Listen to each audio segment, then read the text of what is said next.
सूरह मुज़म्मिल मक्की सूरत है। तर्जुमा समात कीजिए। अल्लाह के नाम से जो बे इंतहा मेहरबान और रहम फरमाने वाला है। ए ओढ़ लपेट कर सोने वाले, रात को नमाज में खड़ा रहा करो मगर कम, आधी रात या इससे कुछ कम कर लो या इससे कुछ ज्यादा बढ़ा दो, और कुरान को खूब ठहर ठहर कर पढ़ो।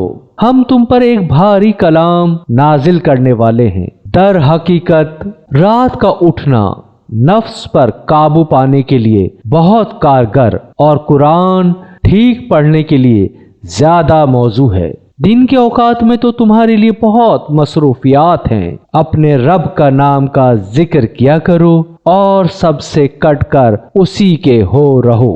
वो मशरिक व मगरिब का मालिक है, उसके सिवा कोई खुदा नहीं है, लिहाजा उसको अपना वकील बना लो। और जो बातें लोग बना रहे हैं इन पर सब्र करो और शराफत के साथ उनसे अलग हो जाओ। इन झुटलाने वाले खुशहाल लोगों से निमटने का काम तुम मुझ पर छोड़ दो और उन्हें जरा कुछ देर इसी हालत पर रहने दो।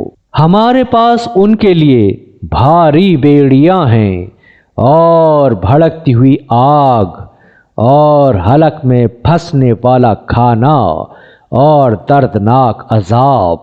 ये उस दिन होगा जब जमीन और पहाड़ लरज उठेंगे और पहाड़ों का हाल ऐसा हो जाएगा जैसे रेत के ढेर हैं जो बिखरे जा रहे हैं। तुम लोगों के पास हमने उसी तरह एक रसूल सल्लल्लाहु अलैहि वसल्लम तुम पर गवाह बनाकर भेजा है, जिस तरह हमने फिरौन की तरफ एक रसूल भेजा था। फिर देख लो, जब फिरौन ने उस रसूल की बात ना मानी तो हमने उसको बड़ी सख्ती के साथ पकड़ लिया। अगर तुम मानने से इनकार करोगे तो उस दिन कैसे बच जाओगे जो बच्चों को बूढ़ा कर देगा और जिसकी सख्ती से आसमान फटा जा रहा होगा। अल्लाह का वादा तो पूरा होकर ही रहना है। ये एक नसीहत है। अब जिसका जी चाहे अपने रब की तरफ जाने का रास्ता इख्तियार कर ले। ए नबी सल्लल्लाहु अलैहि वसल्लम, तुम्हारा रब जानता है कि तुम कभी 2/3 रात के करीब और कभी आधी रात और कभी 1/3 रात इबादत में खड़े रहते हो, और तुम्हारे साथियों में से भी एक गिरोह ये अमल करता है।